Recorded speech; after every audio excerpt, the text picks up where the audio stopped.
Merci beaucoup Marie de votre accueil et merci à Jean-Claude Dion d'avoir organisé ce cycle et de m'avoir fait l'honneur de m'inviter à partager avec vous un moment autour de Sarah Bernard. Je dois dire que j'ai découvert l'exposition comme peut-être déjà un certain nombre d'entre vous hier et je l'ai trouvée absolument fabuleuse. Il y a beaucoup de pièces, plus de 400 pièces je crois, dont beaucoup viennent de la Bibliothèque nationale de France et du département des arts du spectacle, vous le découvrirez, et ça ne donne que plus envie encore de parler de Sarah Bernard et de sa carrière exceptionnelle. Et je tiens à saluer les commissaires de l'exposition qui sont peut-être ici, en tout cas Stéphanie, pour la grande qualité de leur travail. Aujourd'hui, moi, je vais, alors, dans toutes les manières, plein de manières d'aborder Sarah Bernard, évidemment. Sarah Bernard, bête de scène, ça vous donne déjà le focus sur lequel je voudrais vous entretenir aujourd'hui, qui est vraiment l'actrice. Donc, voilà, on ne va pas aller ni sur la directrice de théâtre, ni sur le phénomène Sarah Bernard dans sa vie privée ou dans ses tournées, mais vraiment sur ce qui se passe sur le plateau, en essayant d'approcher, autant que faire se peut, la manière dont elle interprétait les rôles qu'elle a eus au long de sa carrière. Parce qu'en fait, Sarah Bernard a interprété plus de 100 rôles. Du répertoire classique au répertoire contemporain, elle a joué les auteurs les plus variés: Hugo, Racine, Sardou, Dumas, Shakespeare, Octave Mirbeau, Edmond Rostand, Alfred de Musset, etc., etc., etc. Et elle a montré au fil de sa carrière toute l'étendue d'un talent qui, pour nous encore aujourd'hui, est tout à fait hors du commun. En véritable bête de scène, elle ne s'est pas contentée de monter sur les planches. Elle a mis toute son intelligence et toute son énergie pour expérimenter, renouveler et faire briller un véritable art du théâtre. Alors, pour approcher cet art du théâtre, les photographies, les dessins, les témoignages, les critiques, les textes eux-mêmes, les quelques rares enregistrements de sa voix permettent d'approcher ces jeux de scène, les effets et les mouvements qu'elle avait sur le plateau, et de tenter de saisir leur réalité singulière et leur exceptionnel pouvoir de fascination. Se livrer à un tel exercice et approfondir nécessite d'approfondir, je veux dire, en détail le déroulé des représentations et ne peut se pratiquer que sur une sélection de pièces. Donc après, dans un premier temps, je vais quand même vous rappeler quelle était la diversité de son répertoire, pour qu'on en ait bien conscience, parce qu'il y a quelques pièces phares qu'on a toujours à l'esprit, et puis il y en a beaucoup d'autres qu'on a oubliées. Mais ensuite, après ce premier temps, je me focaliserai sur 3 rôles. Le premier, c'est Phèdre, le deuxième, c'est Théodora, et le troisième, c'est Madeleine. Et vous découvrirez plus tard de quelle pièce, peut-être, si vous ne le savez pas, il s'agit. Alors, Sarah Bernard a fait ses débuts à la Comédie Française en 1862, dans le rôle d'Iphigénie, dans Iphigénie de Racine. Et on lisait, Francisque Sarcey, qui est le critique de l'époque, lui accorde un petit entrefilet. C'est une grande et jolie jeune personne, d'une taille élancée et d'une physionomie fort agréable. Le haut du visage, surtout, est remarquablement beau. Elle se tient bien et prononce avec une netteté parfaite. C'est tout ce qu'on peut dire pour le moment. Elle occupe tout naturellement, à ce moment-là, les emplois de jeune première. On la retrouve ensuite à l'Odéon, puis à nouveau à la Comédie Française à partir de 1872, dans d'autres Racines, bien sûr, comme Britannicus, où elle joue Junie, mais aussi chez Molière, c'est plus inattendu, où elle joue Henriette et Armande des Femmes savantes, Angélique du Malade imaginaire, ou encore chez Marivaux, Hortense dans Le Legs. Elle passe ensuite progressivement, puisque sa notoriété grandit, au grand premier rôle féminin comme Andromaque ou Phèdre, on y reviendra, ou Zaïre de Voltaire. Dans les 15 premières années de sa carrière, on peut dire qu'elle fréquente quand même beaucoup les classiques, sauf Corneille, qu'elle n'aime pas. Il faut lire son passage dans l'art du théâtre où vraiment Corneille et Pourel créent des personnages, des personnages de femmes qui sont tout à fait peu crédibles au regard de la sensibilité féminine. Par la suite, en fait, après cette première période, et à part les reprises de Phèdre sur lesquelles on reviendra, et Athalie, qu'elle interprète en 1920, elle ne pratique pratiquement plus les classiques français. En revanche, elle garde une fidélité à Shakespeare, qu'elle joue pour la première fois en 1878, avec une Desdémone qui produit une forte impression sur le public. Par la suite, ce sera Ophélie, puis Hamlet et Lady Macbeth, rôle qui la rapproche du répertoire romantique où elle a brillé d'abord en incarnant les héroïnes de Victor Hugo, la reine de Ruy Blas et Donia Sol dans Hernani, avant de créer le rôle mythique de Lorenzo dans Lorenzaccio en 1896. Mais en fait, la majeure partie des rôles interprétés par Sarah Bernhardt est issue de pièces récentes ou contemporaines, écrites pour d'autres quelques années auparavant et très souvent écrites directement pour elle, pour qu'elle crée de nouveaux personnages. L'éventail est très large, du théâtre historique et patriotique au théâtre réaliste, en passant par les auteurs fétiches que furent Victorien Sardou et Edmond Rostand. Quelle fresque de figures féminines qui réunit Jeanne d'Arc, Théroigne de Méricourt, Marie-Antoinette, Élisabeth d'Angleterre, Adrienne Lecouvreur. Et encore, c'est sans compter les héroïnes de Sardou, la princesse russe Fédora, l'impératrice byzantine Théodora, la reine d'Égypte Cléopâtre, la duchesse d'Athènes Gismonda, la chanteuse romaine la Tosca, ou encore Zoraya, la sorcière. Edmond Rostand, moins prolifique, n'en fournit pas moins à l'actrice 3 rôles importants dans La princesse lointaine, La Samaritaine et naturellement L'Aiglon, qui est le triomphe mémorable de l'année 1900. Personnages divers qui ne sont pas sans ressemblance ou résonance, Sarah elle-même nous en fournit un bon exemple de ces résonances quand elle écrit justement dans son livre L'art du théâtre. Je puis dire, écrit-elle dans L'art du théâtre, que j'ai eu la chance rare, et je crois unique, de jouer 3 Hamlet.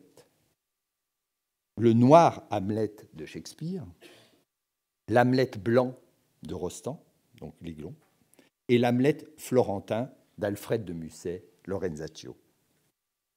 Pourtant, Sarah ne se limite pas pour autant aux grands rôles aristocratiques ou historiques. Elle remporte autant de succès dans le drame bourgeois, avec La Dame aux camélias de Dumas fils et Froufrou de Meillac et Halévy, dont vous pouvez voir la robe dans l'expo. C'est la première fois qu'elle est exposée, elle vient des collections de la BNF. Et elle ne dédaigne pas non plus un théâtre plus réaliste dans des pièces moins célèbres comme Pauline Blanchard, Magda, Jeanne Doré, Léa ou Les Mauvais Bergers. Ce paysage dramatique rapidement brossé montre combien l'actrice a une palette extrêmement variée.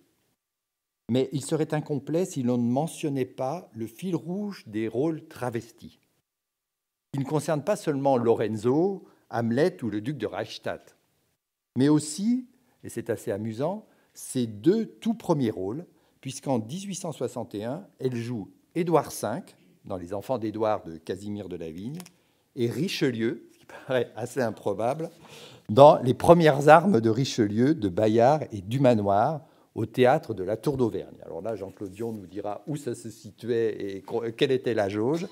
Et son premier succès, on peut le rappeler, en 1869 à l'Odéon, c'est Zanetto, donc du passant, un autre rôle de travesti. Et à la fin de sa carrière, encore, son gendre, Louis Verneuil, lui écrit un rôle, Daniel, qui est un rôle de travesti. Donc on peut dire que vraiment, l'art du théâtre, de l'acteur que Sarah Bernhardt développe tout au long de sa carrière, passe par une expérience de la scène sans cesse enrichie de nouveaux rôles. Et pour essayer d'en approcher la réalité, comme je vous le disais, nous allons... Alors là, j'aurais dû passer ma première diapo. Voilà, une sorte de portrait composite où on la voit dans différents rôles jusqu'à reconstituer son profil dans l'Aiglon. Donc on reconnaît Phèdre, Hamlet, la Dame aux camélias, Cléopâtre, etc. Mais donc, penchons-nous sur le premier de ces trois rôles, qui est le rôle de Phèdre.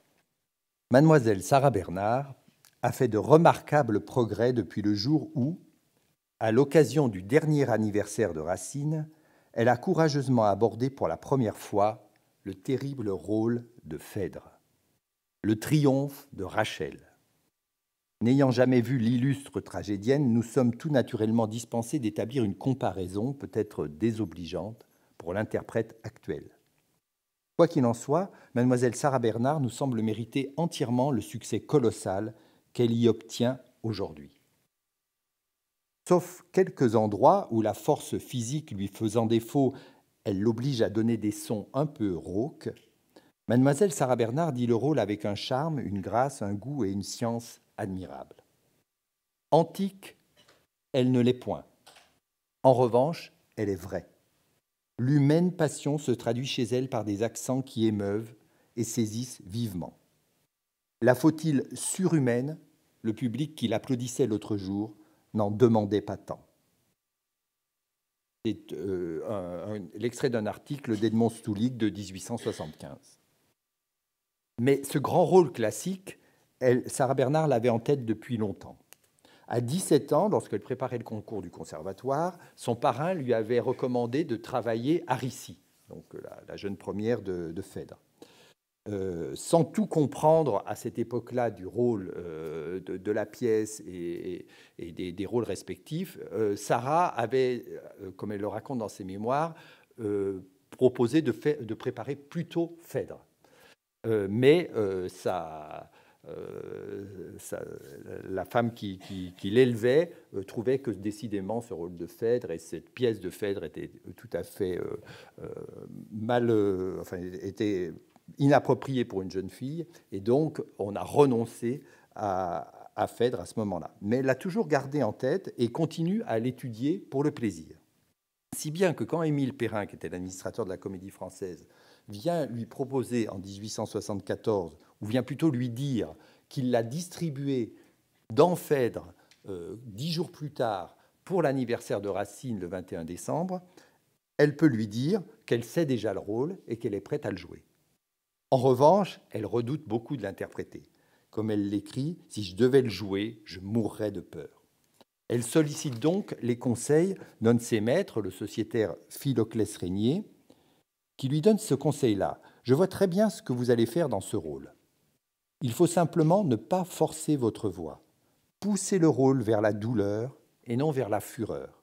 Tout le monde y gagnera, même Racine. » La question de la puissance vocale dans les scènes d'emportement apparaît un des points cruciaux de l'interprétation de Sarah.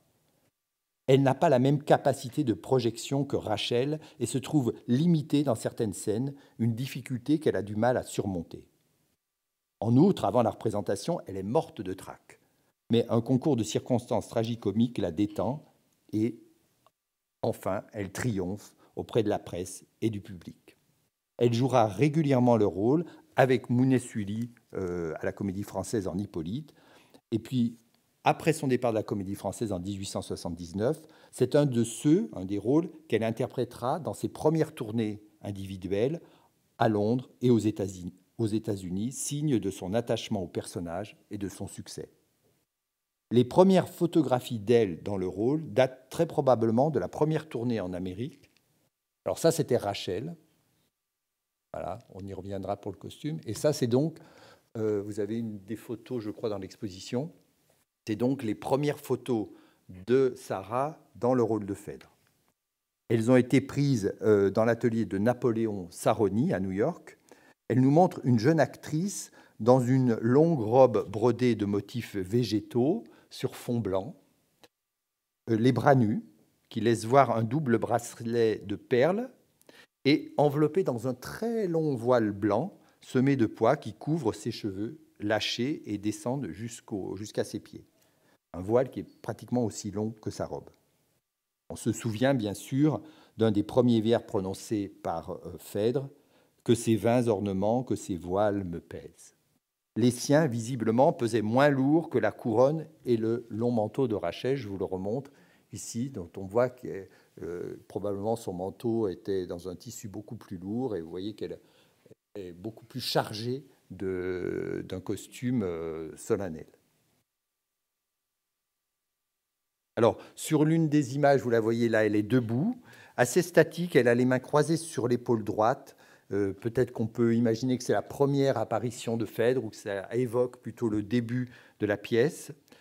Sur la photographie du centre, elle est plus expressive, les yeux au ciel, plus tourmentés. On va retrouver cette posture des yeux levés au ciel à plusieurs reprises. Donc là, c'est le cœur de la pièce. Et dans la troisième image, tout à fait à gauche, elle est assise, la tête renversée en arrière, presque évanouie, sans doute référence plutôt à la fin de la pièce. Donc c'est un triptyque emblématique, mais qui ne dit pas tout de la première interprétation de Rachel.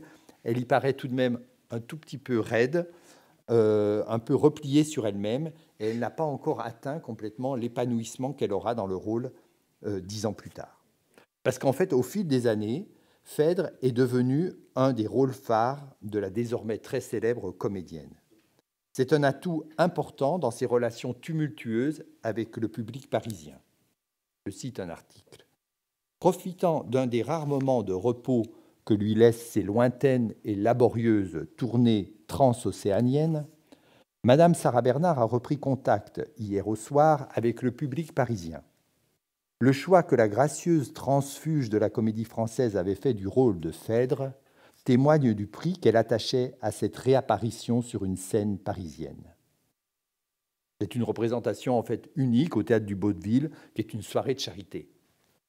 Mais en fait, le spectacle fait événement et elle est continuellement ovationnée pendant la représentation au fil des actes. Il faut imaginer à l'époque qu'on n'applaudissait pas simplement à la fin quand le rideau tombait, et notamment quand il y avait des stars comme Sarah, à la fin d'un acte, on n'hésitait pas à manifester sa satisfaction. Dans toutes les parties où le rôle est doux, mélancolique, plaintif ou empreint d'une ardeur que l'on sent, mais qui n'éclate pas encore, Madame Sarah Bernard est comme autrefois exquise. En revanche, dans les passages en force, à nouveau, l'emportement de l'artiste lui fait dépasser les bornes que lui imposent ses moyens. La voix, contrainte de se plier à une émission trop violente et saccadée, devient sèche et rauque, les inflexions harmonieuses disparaissent et le charme fait place à une sensation pénible. Donc vous voyez, on retrouve vraiment, 10 ans plus tard, encore cette difficulté à bien maîtriser sa voix dans les moments de grande intensité. Mais ça n'entame pas l'enthousiasme des spectateurs. La représentation de fin mars n'est qu'un avant-goût de la grande reprise de l'automne 1893, pour l'ouverture du nouveau théâtre de Sarah Bernard, le théâtre de la Renaissance. Même tonalité dans la presse qu'au printemps. Dimanche dernier, lit-on dans la vie parisienne, sur les coups de 3 heures, Madame Sarah Bernard s'est dit qu'il fallait se faire pardonner par les Parisiens ses excentricités et ses mauvaises habitudes. Et elle a joué Phèdre comme jamais elle ne l'avait joué, comme jamais peut-être on ne le jouera. Elle a retrouvé toutes ses qualités et tout son succès. Elle a été incomparable. Et elle n'a fait qu'augmenter la mauvaise humeur amoncelée contre elle par les quelques gens de goût qui protesteront toujours contre son jeu américain. On reviendra sur son jeu américain. Pour donner tout son éclat à cette reprise, Sarah Bernard apparaît dans un nouveau costume dont témoignent de nombreuses photos. Alors, elle porte une robe de soie blanche, on est quand même dans la continuité, semée de motifs floraux, sans manches non plus, et tenue à la taille, alors ça c'est un nouvel accessoire de costume, par cette double ceinture de camée qui est quand même assez impressionnante.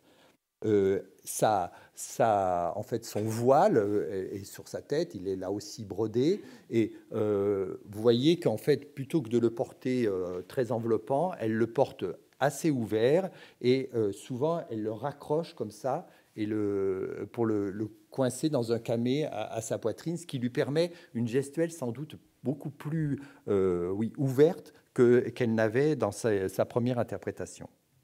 C'est un costume donc plus riche que celui des années 1880. Elle s'éloigne en fait du costume strictement à l'antique pour un style plus contemporain, aux étoffes plus fluides, qui donnent toute liberté au mouvement et à ses bras qu'elle tend et écarte pour appuyer son jeu. Une vision qui semble plus inspirée de la Grèce que de Rome et qui, toute chose égale par ailleurs, annonce les conceptions esthétiques d'une Isadora Duncan. Sarah joue la carte de la féminité et de la sensualité. Il y a comme un soupçon de coquetterie moderne et perverse, écrit Adolphe Brisson, dans l'appareil dont elle entoure Phèdre, dans le savant arrangement de ses voiles, dans l'harmonieuse lassitude de sa démarche, dans l'expression de ses yeux mourants, et aussi dans la disposition matérielle du cadre, dans les objets dont la scène est ornée. Ce n'est que dans la scène finale qu'elle se drape entièrement dans un immense voile blanc, comme un linceul déjà. Ce nouveau costume, en tout cas, celui-ci, produit beaucoup d'effets et contribue à son succès. Alors, je ne résiste pas au plaisir de vous citer, là encore, j'en citerai un certain nombre dans ma conférence, un article qui est absolument dithyrambique, publié dans l'Écho de Paris, et qui se veut poétique. Des voiles et des voiles encore, d'un blanc d'albâtre à travers qui l'air circule, où les plis semblent des veines dans la douceur du marbre, dont la trame de lin fin se prisme de fil d'or, s'alourdit de broderies lumineuses et frissonnantes, comme sont les étoiles luttant contre l'aube nouvelle, dans le ciel laiteux du matin. La frêle silhouette en est tout enveloppée, se dresse en lys au milieu d'un champ de rêve, deux bras nus, d'une galbe admirable, d'une souveraineté invincible, émerge des étoffes, et aussi le profil pur aux yeux longs, aux yeux mourants. Dans la démarche alanguie que soutient une suivante, le rythme du pas s'empreint d'une incomparable harmonie, d'une morbidesse et d'une grâce triomphale. C'est l'art grec dans toute sa pureté, dans toute sa simplicité, dans toute sa noblesse, tel que Phidias se plut à l'immortaliser. On ne ménage pas les adjectifs pour célébrer Sarah. Alors, de son jeu lui-même, il y aurait beaucoup à dire. Alors, ce qui est formidable, c'est qu'il y a un article justement d'Adolphe Brisson dans la Revue illustrée qui nous en donne le détail et qui est illustré justement d'une série de photographies de Méret. Et là, on peut voir vraiment comment elle rend le personnage plus proche, plus familier, qu'elle interprète toute la gamme des sentiments par lesquels passe le personnage, qu'elle a un jeu qui, au fond, est très psychologique. Et c'est ça, je pense, que certains visaient ou qualifiaient de jeu américain. C'est-à-dire c'est un jeu qui n'a rien de grandiose, qui se veut dans toute la sensibilité, toute l'humanité du personnage. Le rôle, d'ailleurs, lui demande un investissement personnel exceptionnel. J'éprouve plus de fatigue à jouer le rôle de Phèdre qu'à interpréter 10 rôles du théâtre contemporain. Car je joue ceci avec ma mémoire. Je joue celui-là avec mon âme. Dès que j'ai revêtu les voiles de Phèdre, je ne pense qu'à Phèdre. Je suis Phèdre et je sors brisé de la représentation. Ce qui frappe la critique en général et le public, c'est la capacité qu'a l'actrice à rendre successivement les sentiments les plus différents, l'amour sensuel et tendre, l'espérance, la honte, l'orgueil froissé, la colère, le désespoir, l'abattement, la jalousie, la résignation. Sarah les rend avec une infinité de nuances qui disent et suggèrent tour à tour ce que Phèdre vit. Il ne faut pas croire pour autant qu'elle joue à l'instinct. Sarah, qui a beaucoup étudié le rôle, comme on l'a dit, est parfaitement capable d'en faire l'analyse. Et on sait par exemple qu'elle a échangé quand elle en tournée à Londres avec le Premier ministre de l'époque, William Gladstone, qui était par ailleurs un fin helléniste, sur le rôle, avec une analyse dramaturgique assez approfondie. Alors, je vais vous montrer la série de photos. Je ne vais pas les commenter une à une, parce que l'idée, c'est on a presque comme un petit film, si je passais vite, des différents... donc, pour le troisième acte, j'ai mis parfois en regard la photo originale qui est plus nette, mais ça a été publié sous forme de carte postale, c'est pour vous dire aussi comment finalement le public aimait à la retrouver. Voilà, donc là on est tous et donc elle est en face d'Hippolyte avec Énone bien sûr. Voilà, donc là on passe à l'acte 2. Elle lui demande de la tuer, voilà. Alors après elle comprend l'acte 3. que son époux est vivant, donc c'est évidemment un moment extrêmement difficile. Donc ce sont des... Voilà, à chaque fois, il y a une petite série. Vous voyez qu'elle a toujours... Il y a vraiment un jeu avec les bras qui est très élaboré et très important, je pense, pour le personnage, qui appuie sa voix. Et l'acte 4, là, c'est sa jalousie avec Aricie, évidemment. Bien sûr, alors on attend toujours Sarah dans des scènes ou d'évanouissement ou de désespoir qui l'amène à se mettre à genoux. Voilà. Et la fin, voilà, comme je vous le disais, elle s'entoure d'un voile blanc et elle meurt empoisonnée sur son trône. Alors, la beauté plastique, la gestuelle et la diction de Sarah sont saluées comme des qualités insignes de son interprétation. Et à nouveau, la seule corde qui manque à sa lyre est peut-être la corde d'airain, dit Brisson. Il lui faut des instants de repos. Elle est incapable d'une vigueur longtemps soutenue.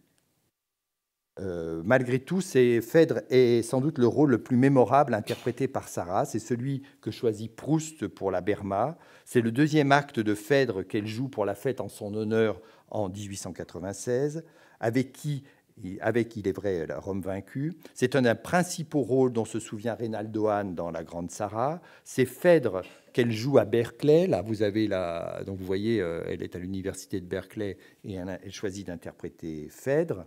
C'est Phèdre, enfin, qui est enregistré. C'est Phèdre, alors je ne vous ferai pas écouter aujourd'hui, c'est Phèdre que les sculpteurs choisissent comme rôle pour l'immortaliser. Donc que ce soit ici à gauche pour le salon de 1903, un sculpteur qui s'appelle Pêche, et à droite Sicard pour une statue qui se trouve place Malesherbes à Paris.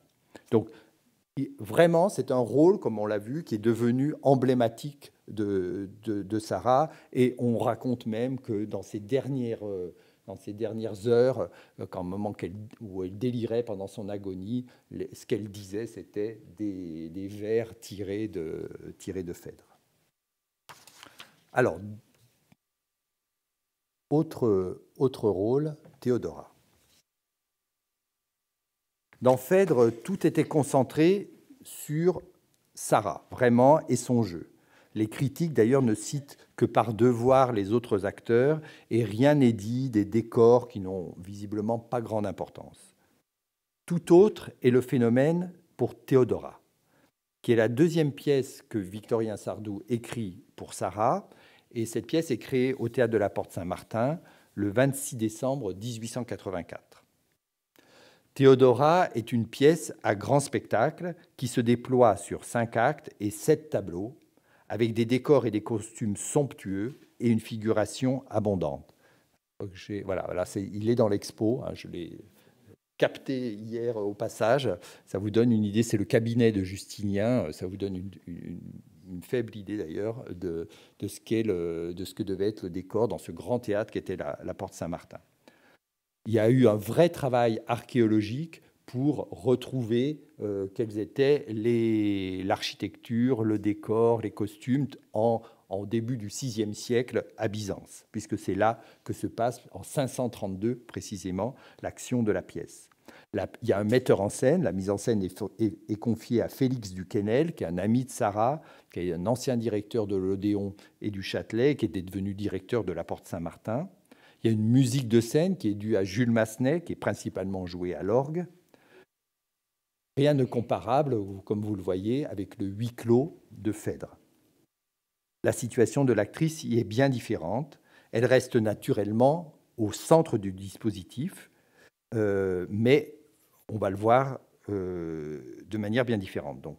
Et Francisque Sarcey écrit avec non sans malice « On ne m'ôtera pas de la cervelle que Sardou a écrit ce rôle pour Mademoiselle Sarah, qu'il l'a taillé sur le patron de son talent. » Même si le second rôle sont régulièrement cités dans la presse, que ce soit Philippe Garnier en Justinien, Marais en Andréas ou Marie-Laurent en Tamiris, tout est mis en œuvre pour donner de l'éclat au spectacle et mettre son actrice principale en valeur. En témoigne son entrée en scène. Donc elle arrive à la scène 2 de l'acte 1, assez vite. L'action se situe dans la grande salle du palais impérial de Byzance. On attend l'impératrice qui prie dans la chapelle. Soudain, l'orgue attaque un chant d'église. La porte de la chapelle s'ouvre. Mouvement dans le fond. Tous les courtisans s'effacent vers la droite de la scène. Théodora sort de la chapelle, suivie et entourée de ses femmes, des eunuques, etc. Tous les assistants s'agenouillent sur son passage, le front baissé. Elle descend lentement à l'avant-scène, au son des orgues, un livre d'heures à la main, et va s'étendre sur le lit de repos. Les femmes l'entourent, brûlent des parfums. Antonine, qui est un personnage secondaire, debout près d'elle. Toutes les autres femmes, dont 2 nubiennes, groupées autour du lit.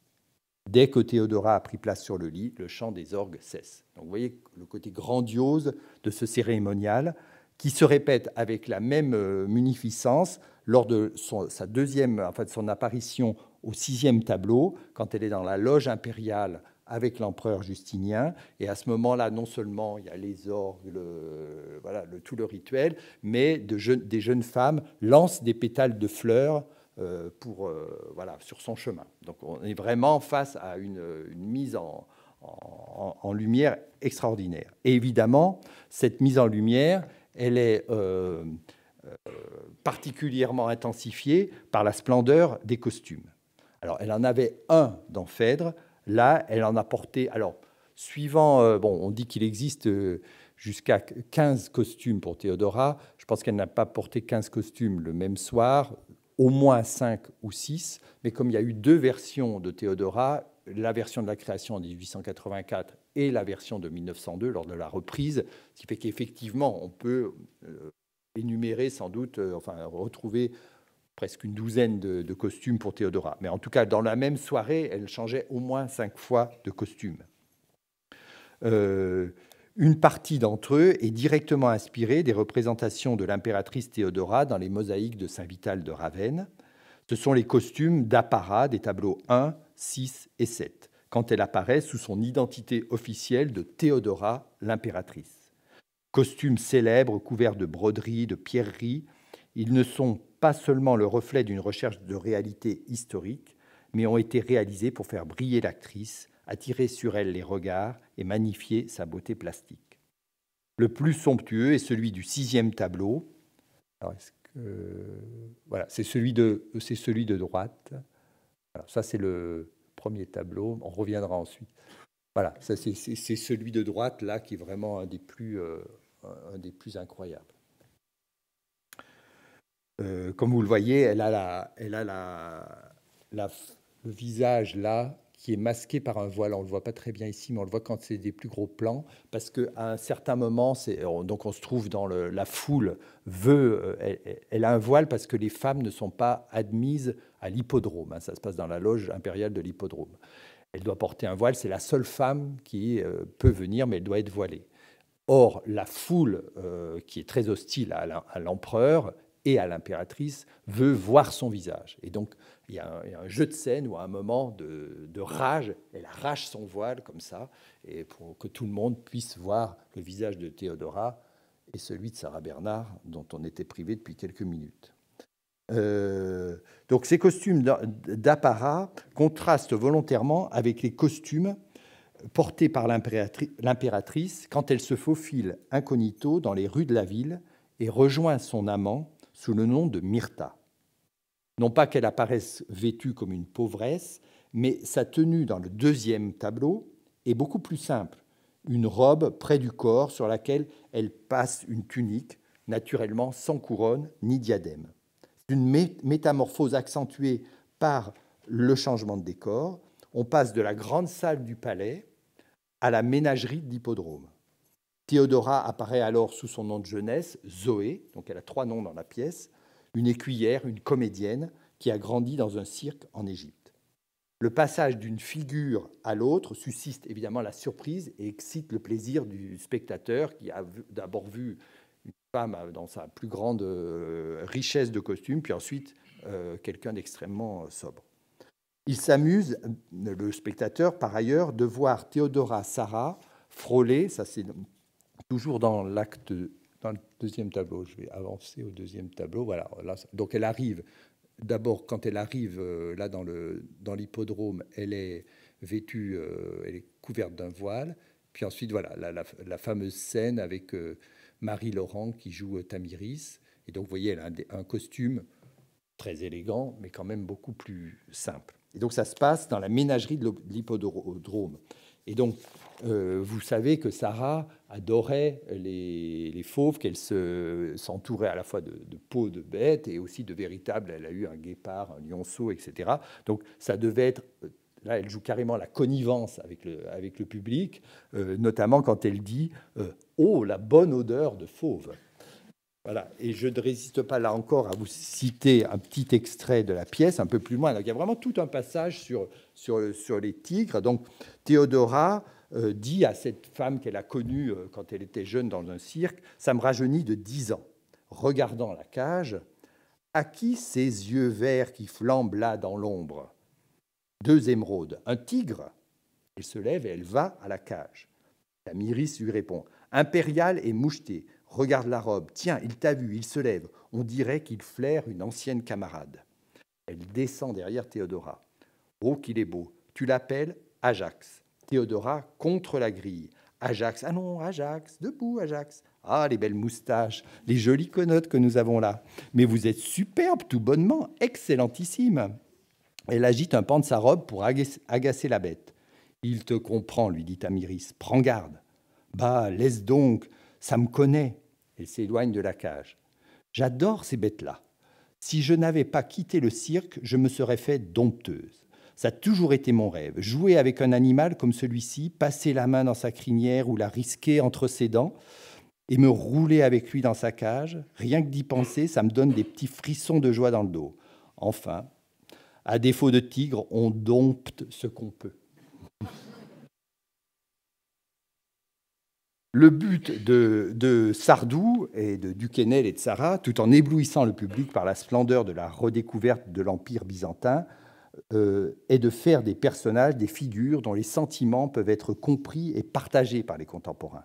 L'introduction du personnage de Caribert, par exemple, qui est un touriste venu de Lutèce, voilà, un petit Parisien, en visite à Byzance, qui a un caractère plein d'humour que n'aurait pas renié l'auteur de La Belle Hélène, Jean-Claude. Il doit être compris comme un trait d'union, là aussi, entre ce qui se passe sur le plateau et le public dans la salle. La Byzance de Théodora n'est peut-être rien d'autre finalement qu'un décor et une scène pour cette impératrice-actrice double de Sarah et de Victorien Sardou lui-même, empereur de l'art dramatique. Le jeu des acteurs et de Sarah lui-même ne répondait donc à aucun souci archéologique, mais se voulait réaliste et familier. Les 2 premiers tableaux apparaissent comme des tableaux d'exposition. On tarde à entrer dans le vif du sujet. Au 3e tableau, nous dit Sarcey, au 3e tableau, on vous montrera Mademoiselle Sarah. Ça, mais il n'y en a donc que pour Sarah, et l'action, et le drame. Patience, il va s'ouvrir. Il n'est encore que 9h30, vous êtes bien pressés. Et en effet, Sarah rejoint, à ce 3e tableau, Sarah rejoint incognito son amant en ville, donc à la scène 6 du 3e tableau. Durant le dialogue amoureux avec Andréas, la situation se tend. Ce dernier en vient à dire tout le mal qu'il pense de l'impératrice, l'infâme Théodora, une créature abjecte que tout Byzance a pu voir autrefois en plein cirque, mimer avec un signe les amours de Léda, dans le costume de l'emploi, et depuis une Messaline blasée, inassouvie, toujours en quête du nouveau, et qui va jusque dans le port ramasser ses amants d'une nuit. Évidemment, elle est sur des charbons ardents. C'est un discours insupportable pour Myrta Théodora, qui ne peut s'empêcher de lui demander de se taire, au risque de se dévoiler elle-même. Torture redoublée par la chanson d'Evenor, qui est une chanson populaire contre l'impératrice et qu'on entend chanter dans la rue par les détracteurs de l'impératrice, alors qu'elle-même est assise au pied de son amant. J'avance un peu, voilà, là on revoit. Voilà, après. À partir de cet épisode-là, l'auteur et l'actrice ne lâchent plus le public. Victorien Sardou lui a écrit des scènes d'émotion intenses et d'effets mélodramatiques. La pièce joue sur les retournements de situation et sur les dangers courus par les uns et les autres, et Théodora est au cœur de ces rebondissements. Tantôt maîtresse-femme, tantôt amante éperdue, tantôt meurtrière, tantôt manipulatrice. Elle joue les contrastes d'attitude et d'atmosphère, tantôt buvant la soupe, comme on l'a vu à la louche, tantôt pièce maîtresse d'un rituel grandiose. Autre scène mémorable, point culminant de la soirée, les scènes 6 et 7 qui terminent le 4e tableau, le cœur du spectacle. Alors là, alors en fait, dans cette partie-là, je vous résume très rapidement les choses. En fait, Andreas, donc son amant, est le chef un des chefs des insurgés contre l'empereur. Elle-même découvre le complot. Lui et Marcellus imaginent de venir assassiner le soir même l'empereur dans son palais. Et du coup, elle en avertit l'empereur qui prend ses précautions. Marcellus arrive à s'introduire, mais il est arrêté. Et elle arrive à protéger Andreas. Parce qu'en fait, elle comprend que c'est lui. Ça, c'est un moment assez intense. Marcellus est donc arrêté et il appelle à sa rescousse son complice Andreas. Elle comprend que c'est lui qui devrait arriver. Et pour l'empêcher d'arriver, qu'est-ce qu'elle fait? Elle ferme le verrou de cette porte. C'est pour ça que cette photo est extrêmement reproduite dans la presse et en général, parce que c'est un moment intense. Son amant tambourine derrière la porte, il veut rentrer, et elle l'empêche de rentrer. Alors, voilà, elle s'élance, poussant la porte qui se referme, et tire le verrou. Voilà. Ensuite, ce qui se passe ensuite, c'est que... Est-ce que j'ai mis une photo? Voilà. Ce qui se passe ensuite, c'est qu'elle a réussi à isoler Marcellus, à empêcher qu'il soit arrêté directement par les gardes de l'empereur, parce qu'elle ne veut pas qu'il dénonce son amant. Et donc, par une manipulation incroyable, il faut voir comment elle arrivait justement, Sarah, à interpréter ça, elle convainc Marcellus qu'il vaut mieux qu'il meure plutôt qu'il soit torturé par... Donc là, on le voit, qui la supplie de le tuer. Voilà. Et alors, on cherche à un moment, ce qui est difficile, c'est que... Et avec quoi te tuer, malheureux, dit-elle. Je n'ai pas d'arme, mais la première venue. Mais où? Laquelle? Je n'ai rien. Marcellus, cherchant du regard autour de lui. Ici? Mais rien, tu ne le vois bien, rien à la portée de mon bras. Si, tu as une arme, j'en vois une. Où donc? Ce stylet sur ta tête. Ce stylet? Marcellus vivant. N'y touche pas, on comprendrait. Théodora immobile. Celui qui retient mes cheveux? Oui. De l'or, c'est trop faible, cela ploiera. Marcellus. Non, je suis sûr que non. Mais encore, où te frapper à coup sûr, car il ne faut pas que je te manque. Au cœur. Au cœur? Marcellus. Oui. Théodora, la main sur la poitrine de Marcellus.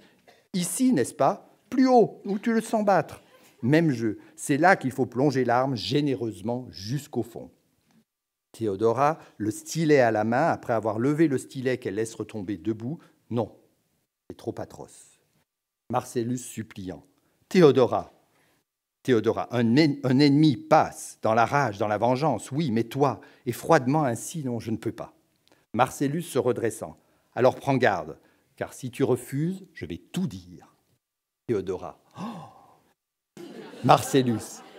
Oh, je te jure à présent que si tu n'as pas la charité de m'épargner cette horrible agonie, je n'aurai pas pour toi plus de pitié que tu n'en as pour moi.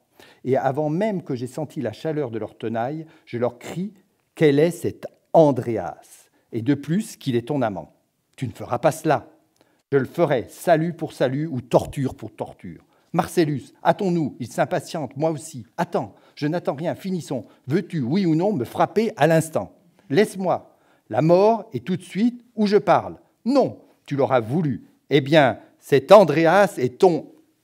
Et donc, elle tue. Ah, maudit, tais-toi. Donc, en fait, c'est vraiment une scène complètement mélodramatique, mais qui captive évidemment le public. Donc, voilà, un des moments intenses, et il y en a beaucoup d'autres. Ensuite, alors je passe directement... Là, voilà, ça c'est là... Voilà, on le voit, ça a fait l'objet de cartes postales, tellement c'était effectivement... alors ça, c'est un moment... plutôt, il y a d'autres dialogues, il y a des dialogues amoureux qui sont aussi assez fascinants, et puis qui, comme vous le voyez, on alterne en fait entre des moments très intenses, des moments plus sensibles. Le 5e tableau.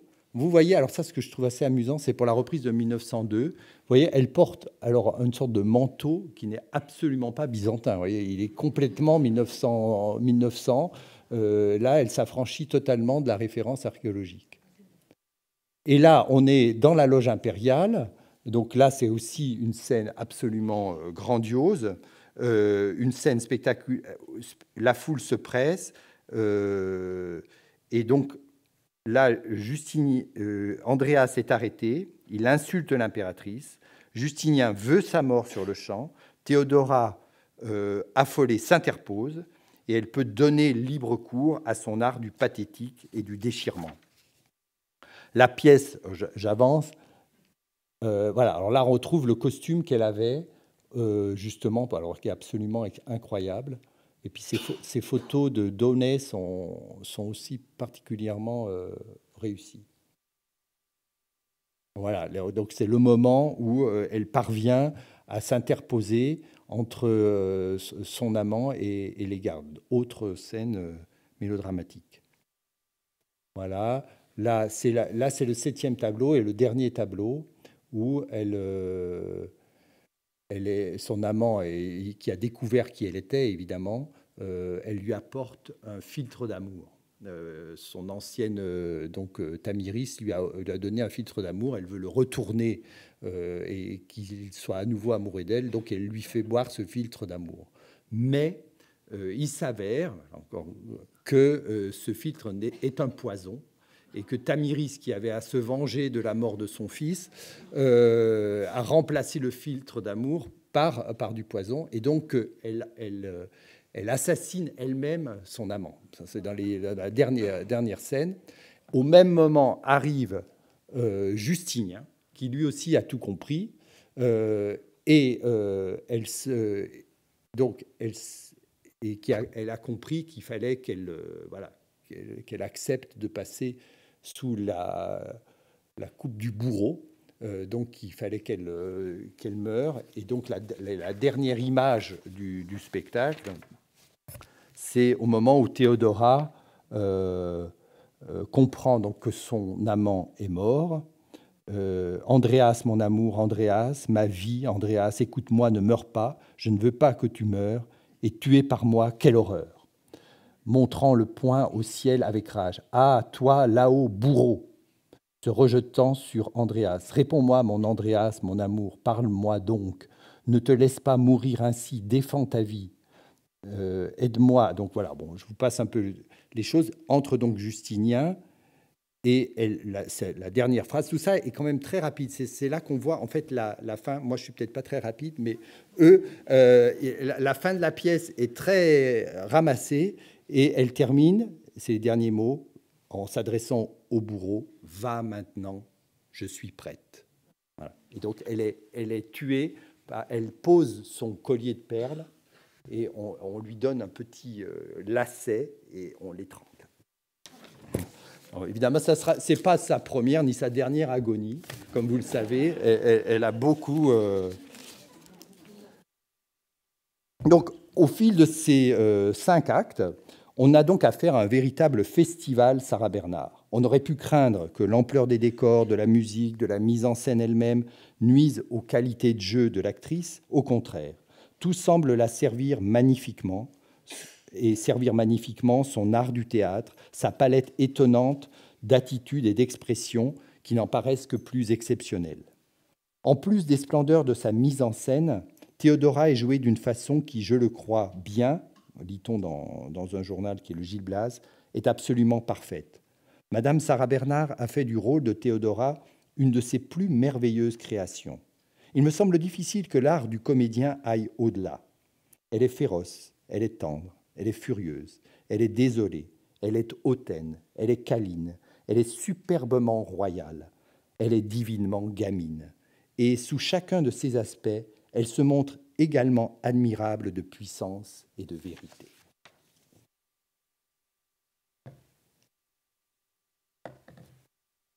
Dernière étape, qui sera plus courte, Madeleine.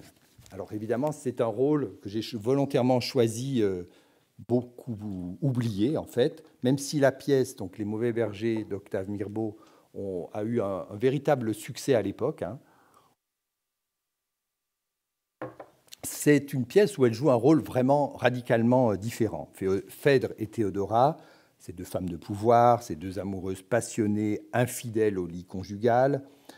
Et si l'interprétation, comme on l'a vu, et la mise en scène de chacune des pièces sont bien différentes, il y a entre elles une forme de continuité qui aurait pu laisser à penser que finalement Sarah joue toujours un peu la même chose, Cléopâtre et Marie-Antoinette, etc., et qu'elle n'est l'actrice finalement que des héroïnes et des princesses de l'histoire.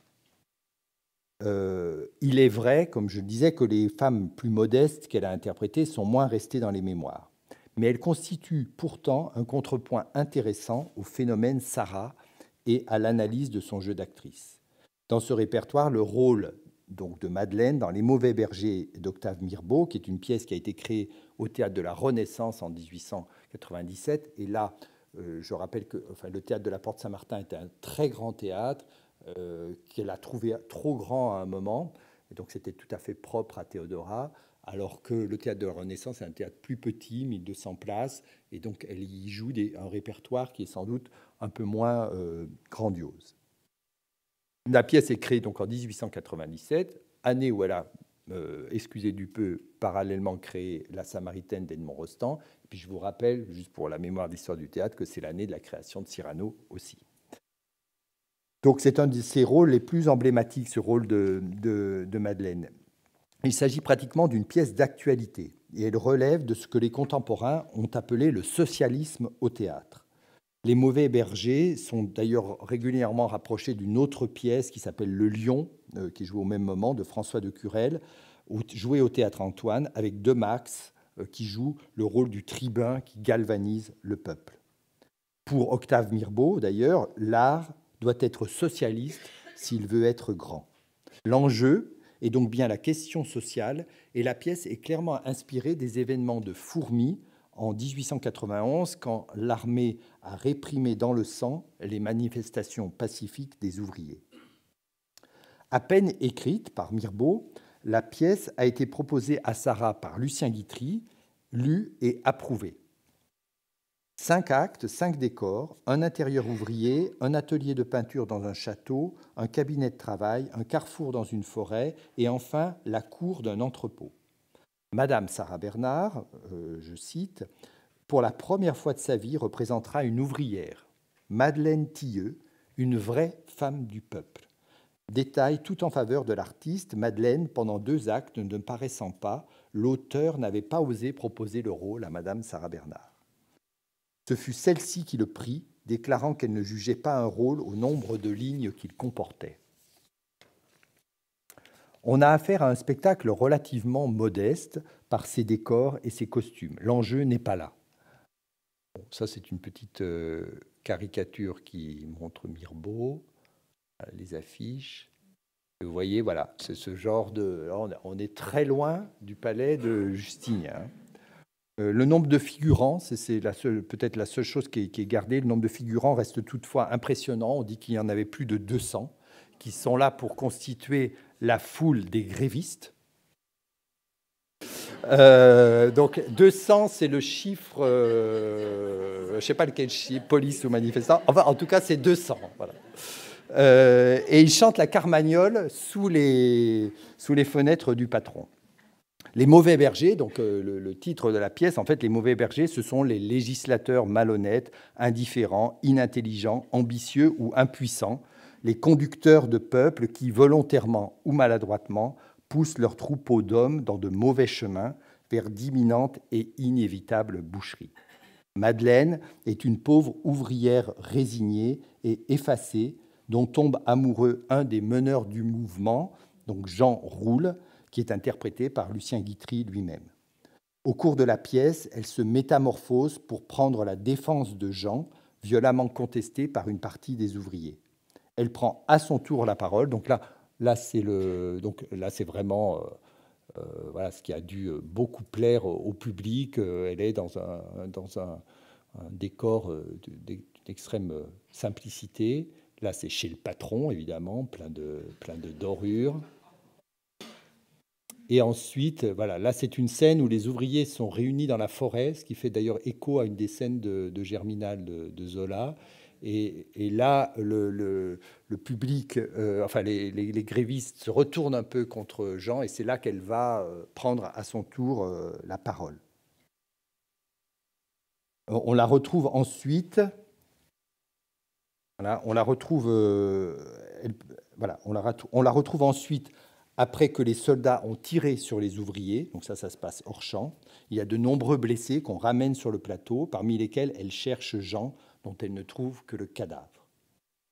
Quel superbe cri, quel rugissement de lionne blessée elle pousse au 5e acte.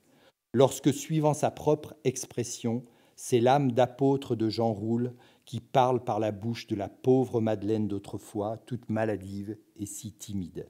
Et quand elle exhorte les malheureux qui l'écoutent à ne plus se contenter de verser des larmes, mais à offrir leur sang en holocauste à l'avenir, parce que, dit-elle superbement, si le sang est une tache ineffaçable sur la figure des bourreaux, il rayonne sur la face des martyrs comme un éternel soleil. Donc elle-même, elle a pris un mauvais coup dans ces altercations et elle meurt. Alors là, elle meurt sur le corps de l'homme qu'elle aimait, un peu comme Théodora sur le corps d'Andréas. Elle y meurt comme elle seule sait mourir, lit-on dans Gildas. Donc, il faut louer, dit la presse, Madame Sarah Bernhardt dans la tenue simple, émouvante et tendrement, humblement féminine qu'elle a su donner au rôle de Madeleine. Gismonda, la princesse lointaine, la samaritaine, Lorenzaccio, elle a voulu oublier l'ampleur auguste et impériale du geste. Et elle nous a donné une pauvre amoureuse craintive, au visage émacié, aux yeux de foi et d'espoir, une ouvrière qui croit en son homme, qui épouse ses illusions et ses rêves, qui ranime son courage, protège contre une foule démontée l'orateur qu'elle sait sincère, l'homme qu'elle devine apôtre. Ce qui frappe la critique dans Les Mauvais Bergers, c'est la nouveauté du rôle, la capacité de l'actrice à étendre encore le champ des interprétations possibles alors que beaucoup pensent sa carrière terminée. Et en effet, elle vient d'être fêtée dans une fête Sarah Bernhardt fameuse en 1896 qui semble être l'apogée de sa carrière. Demeure dans sa carrière des constantes, mais en fait, elle va continuer à se renouveler puisque en 1897, elle a encore de longues années devant elle avec des rôles absolument variés, dont je ne citerai que Médée, Hamlet, l'Aiglon. Donc on est encore loin de la fin de sa carrière où elle se montre à chaque nouveau rôle sous un jour complètement inattendu. Alors, en guise de conclusion, je voudrais revenir sur le fait que le modeste échantillon de ces trois rôles, Phèdre, Théodora et Madeleine, mériterait d'être étoffé par l'étude d'autres rôles, petits et grands, qui enrichiraient et nuanceraient sans doute leur analyse. Ils illustrent pourtant, ces trois rôles, les grandes caractéristiques de son art. Au-delà des mises en scène à grand spectacle, au-delà d'un art consommé du costume de scène, au-delà de la connivence avec le public qui aime les clins d'œil de l'actrice à la femme et attend impatiemment les épisodes incontournables des évanouissements et des agonies, au-delà du phénomène, se dégage au fil des rôles un art de l'acteur, je devrais dire de l'actrice, d'une force et d'une variété étonnantes. Il repose sur des principes que l'actrice ne formule vraiment qu'à la fin de sa vie.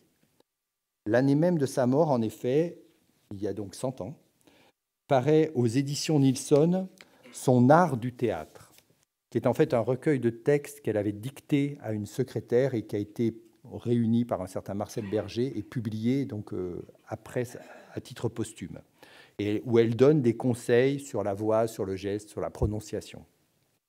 2 chapitres, à mon avis, éclairent particulièrement ses conceptions de l'art de l'acteur et donnent les clés de sa modernité, celui du naturel et celui de la sensibilité. Elle prône en effet un jeu débarrassé des traditions et des conventions théâtrales, de tout ce qui peut apparaître comme factice et maniéré. Il faut que le comédien sache manifester ses sentiments comme les expriment les contemporains. Elle ne nie pas la nécessité de l'étude d'un rôle, ni les nuances à avoir selon les époques et le profil des personnages. Mais pour elle, celui qui est impuissant à éprouver des passions fortes, à être secoué par la colère, à vivre toute la vie, ne sera jamais un bon comédien. Et elle ajoute que le naturel ne va point sans une réelle puissance de l'artiste à extérioriser sa personnalité et la sensibilité. L'intention première de l'acteur doit être de faire revivre la pensée de l'auteur quand il a écrit le texte, et pour cela, il doit se donner tout entier au personnage et s'oublier lui-même. C'est à ce titre, conclut-elle, que l'acteur est lui aussi un poète, un créateur aussi grand que l'autre. Je vous remercie.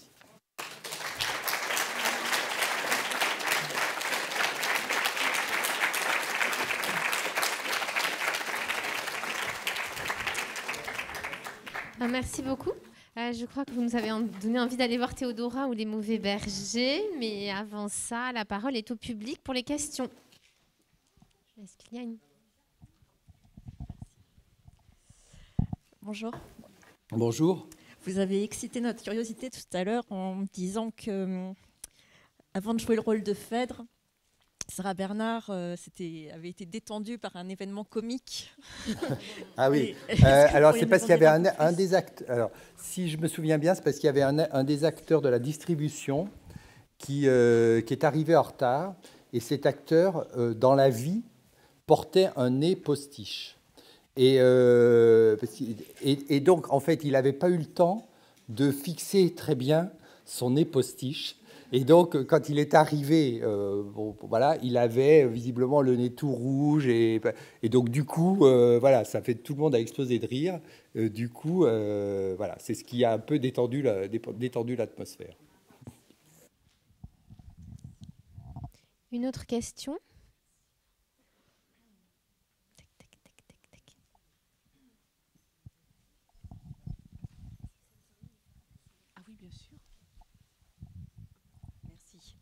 Je voulais vous demander, normalement, à l'époque, vu la richesse des costumes qu'elle avait, etc., c'était les acteurs eux-mêmes, je crois, qui payaient leurs costumes, qui les faisaient fabriquer. Ce n'était pas la direction du théâtre qui, comme aujourd'hui, leur fournissent. Oui, alors ça, c'est vrai que c'est un peu la règle générale, mais en l'occurrence, pour Sarah Bernard, comme elle était aussi la directrice de son théâtre, tout ça faisait quand même...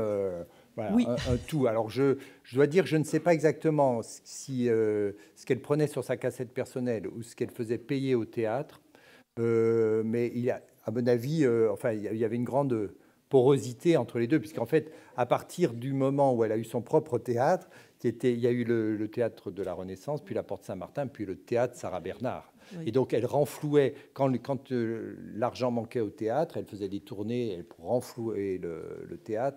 Donc, pour la production d'un spectacle, l'essentiel devait quand même venir du budget du théâtre. Voilà. Oui, mais ça, c'est quand elle était donc à la tête de son théâtre. Mais au départ...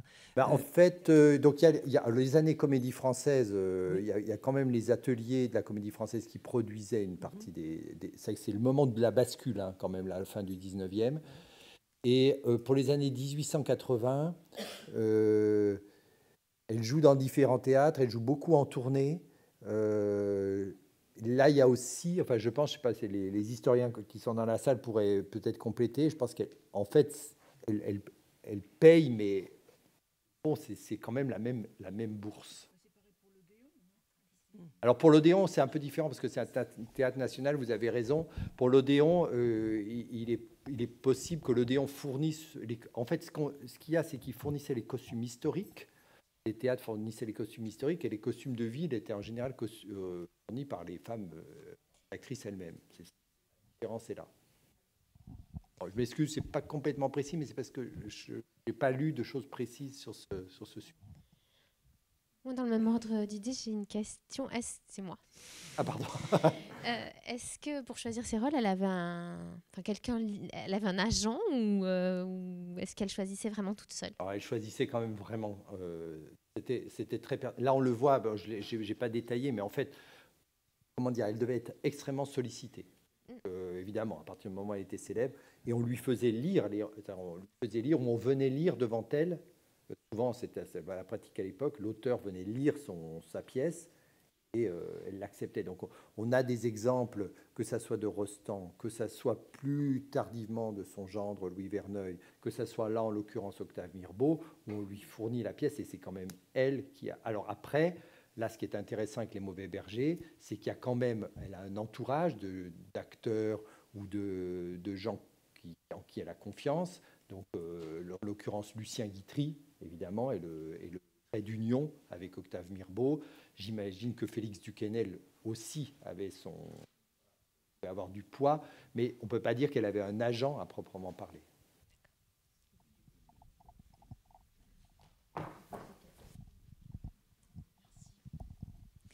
Je voulais savoir pourquoi on n'en a pas fait un film, une biographie sur sa vie, et s'il y a un tel projet ou... Alors, Merci. C'est vrai que je ne connais pas de film de biopic en fait sur elle, mais il y en a peut-être que je ne connais pas. En tout cas, là, il n'y a pas de projet en cours à ma connaissance, mais voilà, peut-être qu'il y a peut-être que certains d'entre vous en connaissent. C'est un peu étonnant.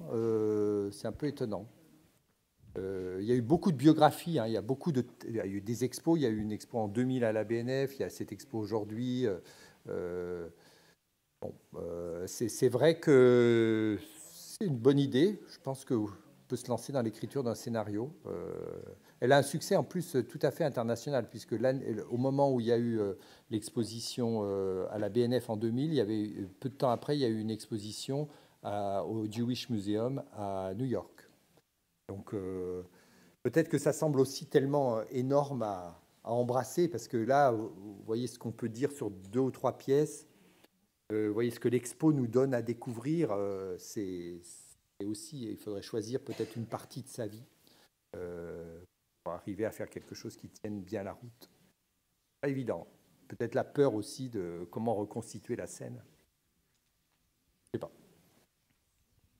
Je rebondis très rapidement sur cette question, puisque au-delà des projets de cinéma de Sarah Bernard, on l'a vu très récemment dans un film, si je puis dire. C'était Le fabuleux destin d'Amélie Poulain. À un moment, Amélie Poulain rêve qu'elle aura un grand destin et que tout le monde pleurera à ses funérailles. Et donc, c'est un extrait des funérailles de Sarah Bernard qui, à ce moment-là, est projeté. Oui. Voilà. Oui, vous avez raison. Et dans l'exposition, alors dans l'exposition, vous avez vraiment une petite salle de projection avec des films, des extraits de films dans lesquels elle a joué, puisqu'elle a fait du cinéma à la fin de sa carrière. C'est formidable. Et puis effectivement, toutes les actualités au moment de son enterrement en 1923. Il y a aussi un phénomène incroyable.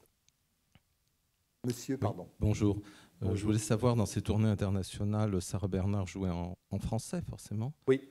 Donc elle s'adressait à un public français. Il devait être nombreux, alors, dans les pays... Alors, en fait, elle s'adressait en partie à un public francophone, on va dire, ou francophile. Après, en fait, ça, elle n'est pas la seule à le raconter. Rachel le raconte aussi. Les gens venaient avec une sorte de livret, avec le texte de la pièce aussi traduit. Et à certains moments, il y avait des anecdotes assez drôles où elle entendait toute la salle tourner la page au même moment parce que tout le monde avait la même édition. Et je pense que donc on lisait aussi un résumé de la pièce, enfin où c'était des pièces qui pour certaines étaient connues par le public. Et je pense qu'on venait aussi, au-delà même du sens de ce qu'elle disait, voir le phénomène Sarah Bernhardt, le phénomène vocal, le phénomène gestuel, le phénomène des costumes. On en avait déjà plein les yeux de la voir. D'ailleurs, il y a une chose que j'aimerais creuser, c'est que à partir des années... Après la guerre de 14, elle se produit parfois dans des music halls, en fait, comme un numéro. C'est-à-dire, elle vient dire une scène, une tirade, mais entre eux, sans doute, je ne sais pas, un chanteur et un acrobate. Enfin,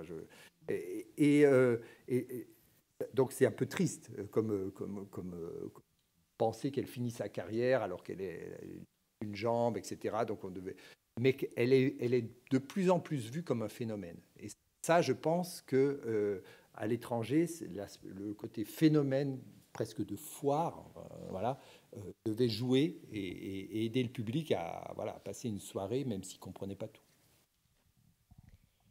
Une autre question?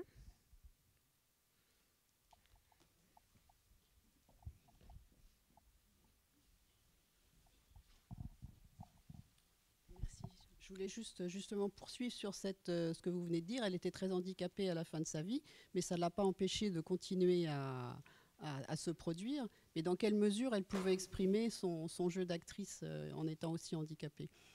En fait, donc elle était, à partir du moment où elle était amputée de la jambe, elle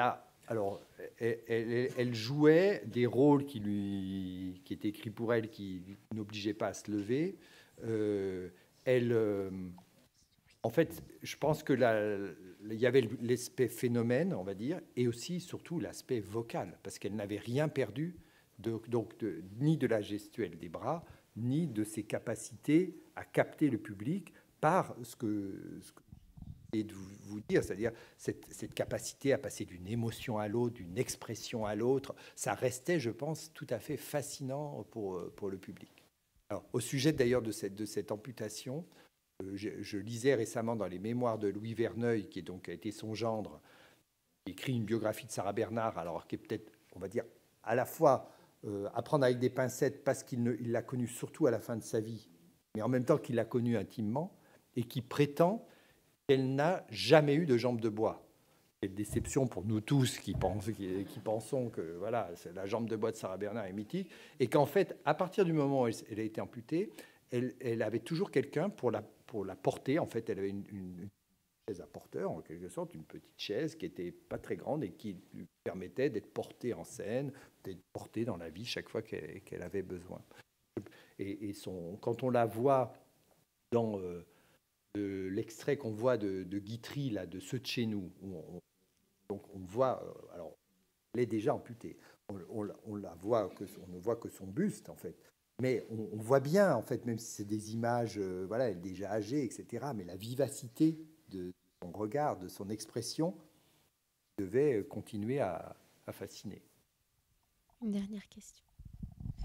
Oui, en fait, dans le roman de Proust, où il parle du personnage La Berma, ouais.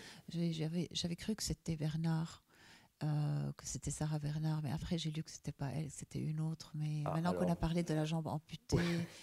Et la femme et l'actrice qui continue à travailler jusqu'à la mort pour subvenir à sa fille, je me demandais s'il y avait des doutes là-dessus, si c'était elle ou pas finalement. Alors c'est un personnage de fiction. Hein. Voilà, on est quand même dans un roman, même si voilà, il est en grande partie autobiographique. Alors il y a dans la salle une chercheuse, Oji Nesté, qui vient de terminer, de soutenir brillamment une thèse sur Réjane. Et donc il est certain que vous compléterez si vous voulez, Aude, que Réjane est un des modèles de la Berma, de même que Sarah, et que peut-être même que Proust connaissait mieux Réjane qu'il ne connaissait Sarah Bernhardt. Donc effectivement, il a créé un personnage d'actrice en croisant plusieurs modèles réels, ce qui fait que ça penche vers Sarah Bernhardt pour certains, c'est qu'elle interprète Phèdre, et donc évidemment ça c'est plutôt un rôle de Sarah qu'un rôle de Réjeanne. Et je laisse la parole à Réjeanne pour un mot si vous voulez. Merci. Oui, je rebondis simplement pour dire que le personnage de la Berma de Proust interprète donc Phèdre, qui vient du répertoire de Sarah Bernhardt. Mais c'est vrai que Proust avait une très grande admiration pour Réjeanne, pour son style de jeu, et il a vécu même chez elle pendant plusieurs années. Donc il connaît vraiment intimement Réjeanne, et c'est certain qu'il s'en inspire aussi pour son personnage de la Berma.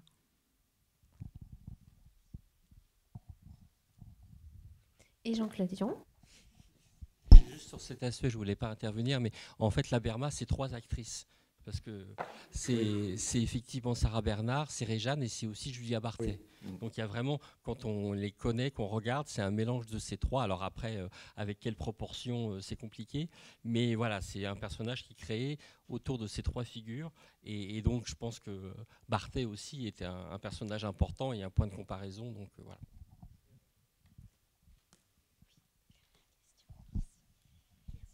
Je voulais aussi vous demander, j'ai entendu parler de l'actrice italienne Laduse, oui.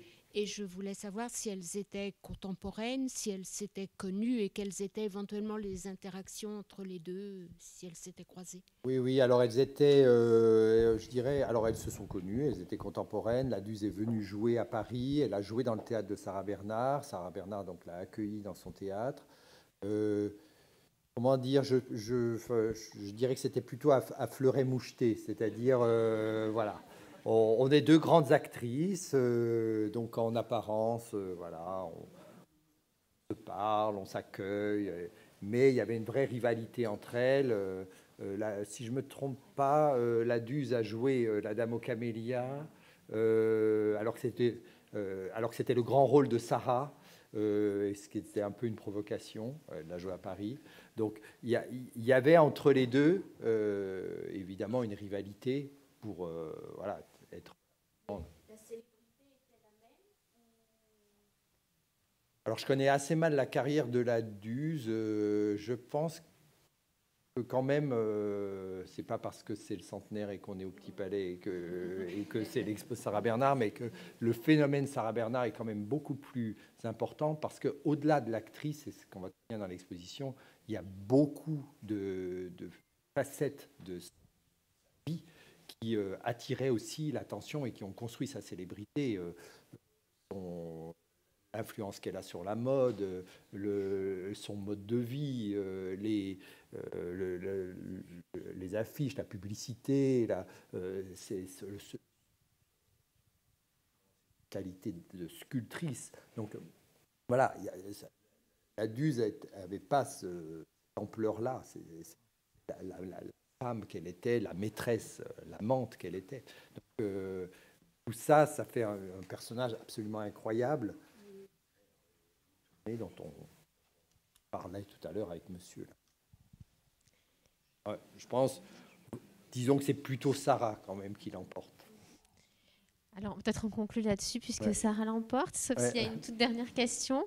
Mais je vous remercie infiniment pour cette très belle entrée en matière pour notre cycle. Merci beaucoup. Merci beaucoup.